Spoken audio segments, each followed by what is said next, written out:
স্বরাষ্ট্রমন্ত্রী এলেন কলকাতাতে, বিজেপির নেতাদের সঙ্গে মিটিং করলেন, আরএসএস এর লোকদের সঙ্গে মিটিং করলেন। পরের দিন খবরে কাগজে রিপোর্ট বেরোলো যে বিজেপির নেতা দেশের স্বরাষ্ট্রমন্ত্রী বলে গেছে যে এখানে বিজেপি জিততে পারে ভালো, কিন্তু বিজেপি যদি জিততে না পারে তাহলে খেয়াল রাখতে হবে যেন বামপন্থীরা বা অন্যান্য গণতান্ত্রিক শক্তি তারা যেন পশ্চিমবঙ্গে তাদের পক্ষে সমর্থন না করে।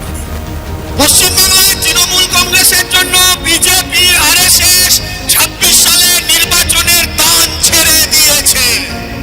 প্রধানমন্ত্রী আসবেন, স্বরাষ্ট্রমন্ত্রী আসবেন, বিজেপির বড় বড় নেতারা আসবেন, গাড়ি গাড়ি